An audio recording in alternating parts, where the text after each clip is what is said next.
Are you somebody that is having challenges in your relationships? Maybe it's with your beloved or your person, your ex, or your family member, or your sister, or your siblings, or your children, or whatever it is. We all have upsets when it comes to our relationships. It's part of the human experience. And one thing I've found as a master spiritual coach and as a doctor of divinity training thousands of people around the globe is that 9 out of 10 people are dealing with relationship issues that are affecting their wealth, their health, and everything, their energetics, because it's all a game of energy. So if you're somebody who wants to actually understand what is the one thing that is destroying your relationships and what is the one thing that's going to actually have them thrive, you definitely want to listen to this. Welcome to the Dr. Erin Show. May you live your truth. Hi there, I'm Dr. Erin, Doctor of Divinity and Master Spiritual Coach. And today I'm going to break on down the one thing, really the one thing that I have come to over many, many years of dealing with my own relationship issues, ups and downs, and helping so many women and men around the globe. The one thing that is actually really destroying your relationships, or if you flip it, it is the one thing that's going to have them thrive. So let's break this on down. I want to first share a little bit about the conversation today is near and dear to my heart, which is relationships, which of course, for all of us, we care deeply about our relationships. And for me, I was somebody who came from a very dysfunctional upbringing. My mother was definitely codependent. I remember being a little girl and watching her, and she would be sad when she was single, and then she'd get into a relationship and she'd get really super high, like literally high on life. Everything was amazing, and then she'd slam down. They'd begin to get in arguments. She'd become miserable again, and then that relationship would leave, and then it was the whole cycle. It was like the merry-go-round over and over again. I see this, of course, with a lot of the women that I train around the world. I would say 9 out of 10 of the women that I work with are dealing with some level of relationship toxicity, dysfunction, and even codependency. And I personally went through it for many, many years in my life. I had ups and downs. I would get into relationships. I would make them wrong. I would argue. We'd break up. It was like, oh, then I get high on life because I was, single and didn't have to deal with that. And then I would slowly feel sad and lonely. And then I'd bring in the next relationship. Some people call it love addiction. Some people call it upsets. It doesn't matter. It's just a spectrum. Okay. So it may not be always with your, partner or your husband or wife or your, intimate partner.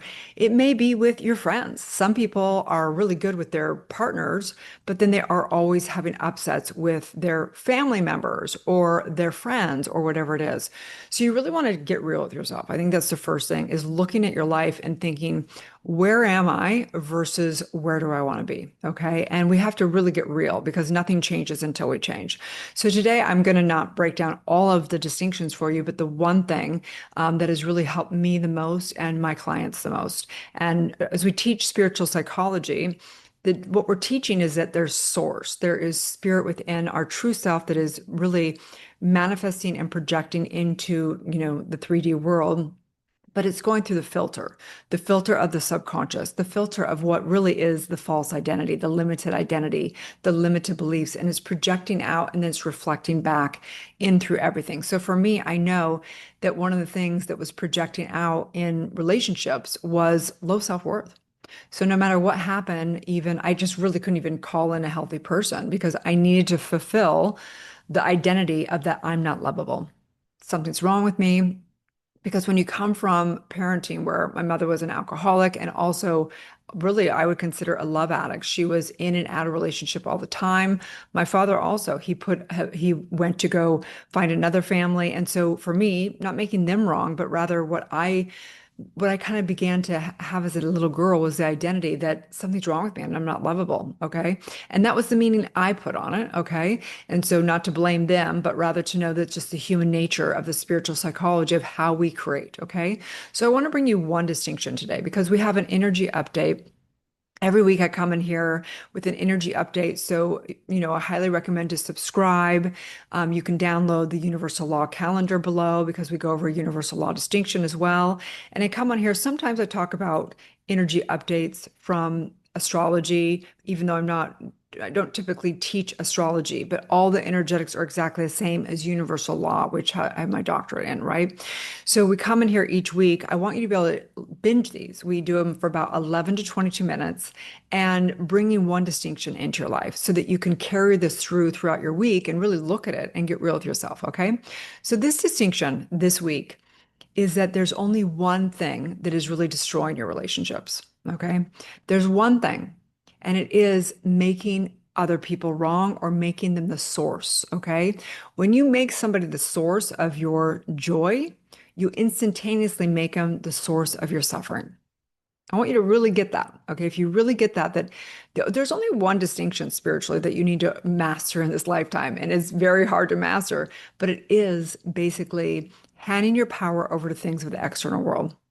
The gaps of suffering is wanting people, places, and life to be different than they are. And then we want all these things different in the world, and we suffer because of it. Okay. So the reason why any relationship is suffering is because people are wanting the other person to be different, change them, fix them, all those things. I know it very well, right? It's like I fell in love with a very famous rock star years ago. I've told my story many times.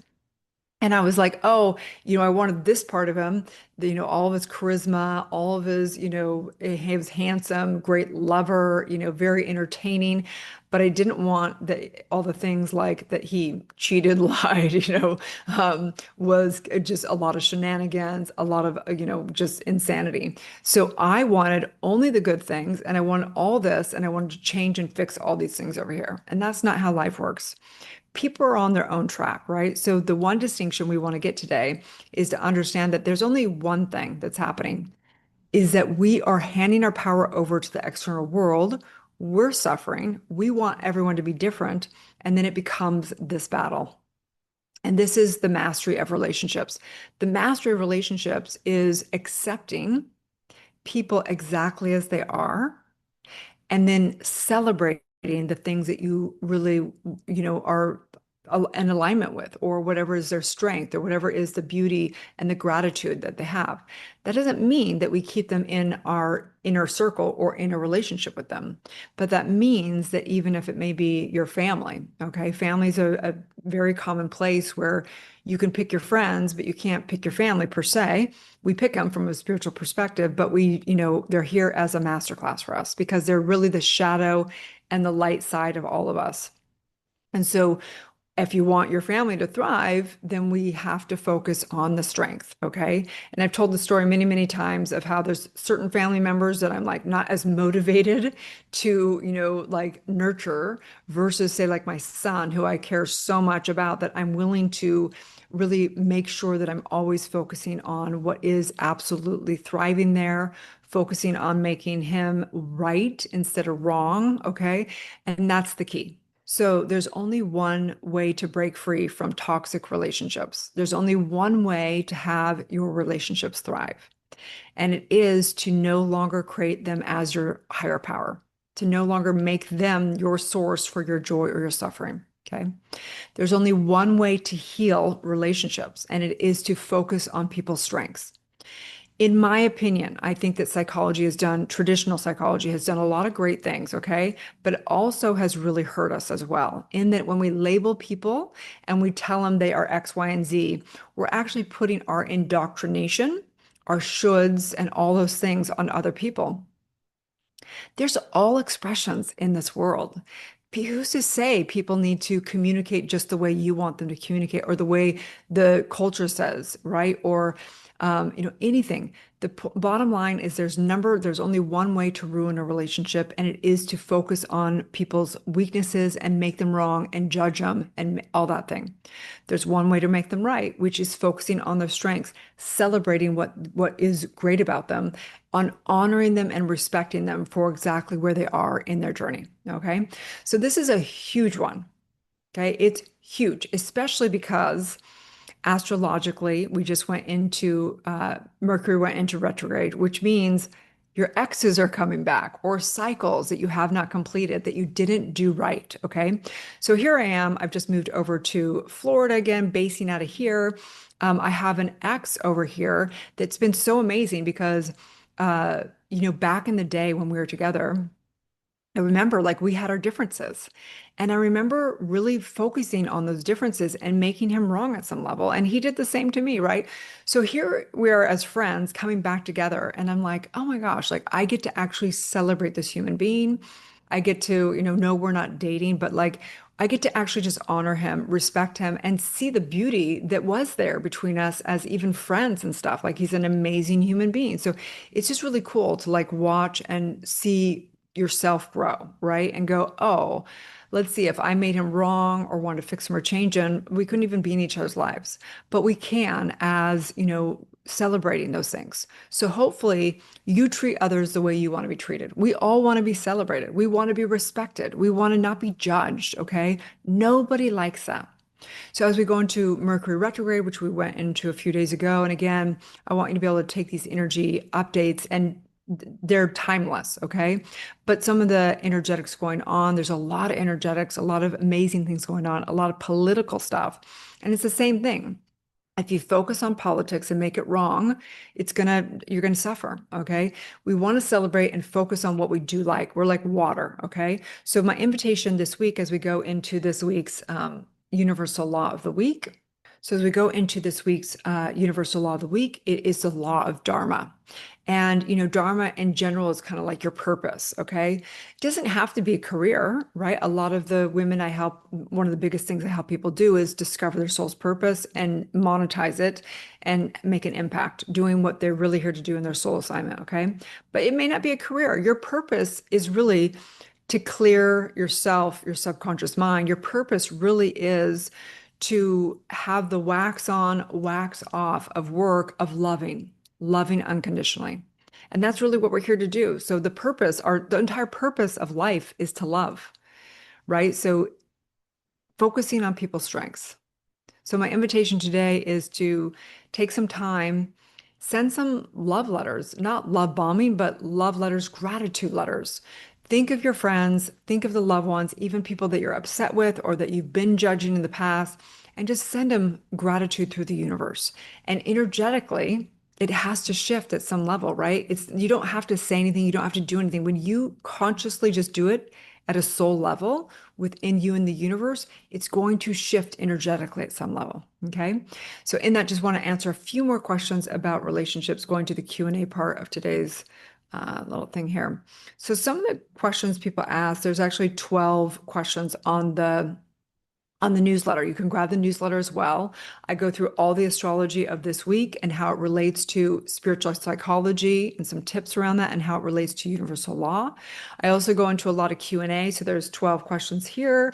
Why do I keep attracting toxic people? Well, that is, what we really master within the school. I train and accreditate SPPC practitioners, spiritual psychology practitioner coaches, in universal law and E4 method in doing regressions of current lifetime, past lifetime, and compressing for future. So the reason why anyone keeps attracting toxic people, which I know I have been there for many years, I was there, is because you're toxic. Hate to break the news to everybody, but they want to point the finger, oh, you're a narcissist or you're that or whatever. But if you were healthy, you wouldn't stay in that relationship. You wouldn't keep in that vicious cycle. You cannot be with a toxic person if you're not toxic. And that's really hard to see because I remember back in the day when my ex was like cheating, he was lying. I was like, no, no, no, it's him, it's him, it's him. But a toxic person calls in a toxic person. Okay. A dysfunctional, right? So what's dysfunction? It means it doesn't work. Okay. Toxic is just like it actually destroys. It actually like you lose money, your health goes down, right? It's literally toxic. Okay. So you have to take a look at your relationships and go, where is this? Is this healthy? Is it making my life better? Or is it dysfunctional? It's not working and it's really having everything stuck and impacting me negatively. Or is it actually toxic? And toxic means it's actually hurting you, hurting your health, hurting your wealth, hurting your literally it's hurting. And I remember this concept that it's dangerous to be with someone who's really toxic because if you're with an addict or anyone, you will become an addict because when you get that upset in relationships, are actually causing trauma, because trauma is not what happens to you, it's what's happening within you. And you get really upset, all these emotions, all these arguments, and you're deciding things. I hate, you. Oh, I don't want to live. Oh, I'm not enough. I'll never love again. I'll never trust again. These commands, these negative commands are going to go into the subconscious. So it's imperative. Healing your relationships and doing this work is imperative. So if you're in a toxic relationship, a dysfunctional relationship, or just rather actually, we call it anorexic, of just pushing people away and just never dealing with it, that's considered anorexic from a relationship standpoint. All those are unhealthy. Okay. You got to keep communicating. You got to stay in and take responsibility and heal the places that need to be healed. You don't want regrets, okay? So in this, take a deep breath in. I'm just saying thank you and grateful for any and all of my exes. I'm saying grateful for all the lessons and the blessings, and I recognize and I take full responsibility for anything and everything that occurred because I, at some level, called that in. I'm recognizing right here the beauty of all relationships and all the abundance of love that I have and that we all have, and we open up our eyes and open up our hearts. I'm giving gratitude for the relationship, how I relate and my relatability to everything, everyone, every circumstance. I say thank you for the soul assignment of family. Thank you for the soul assignment of beautiful friends. Thank you for the soul assignment for any of our partners or husbands or wives or intimate partners. Saying grateful, knowing this is a class, a master class called life, and just knowing the perfection of it with gratitude. I release as together we say, and so it is. And so it is. Okay, you guys. So you can grab the Universal Law free calendar below. You can grab the newsletter. And if you aren't already in the school, if you are dealing with relationship issues, even if you don't want to turn this work into a career, we have many people come into just the SPPC area of the certification that just want to do their work, because in there you're going into triad pod calls, you're coming into transformational, coaching calls, you're doing all the deep work, and literally, like, you can't afford to not transcend and transform your life. These things, the amount of health issues that you're going to have that are better, the amount of income you're going to make, the amount of better relationships, the amount of everything. You just know that the best investment you can ever make is in your consciousness. I truly, truly believe that, because then we get just all areas of our life exponentially get better. So in that, have a beautiful, blessed day, you guys, and may you live the truth.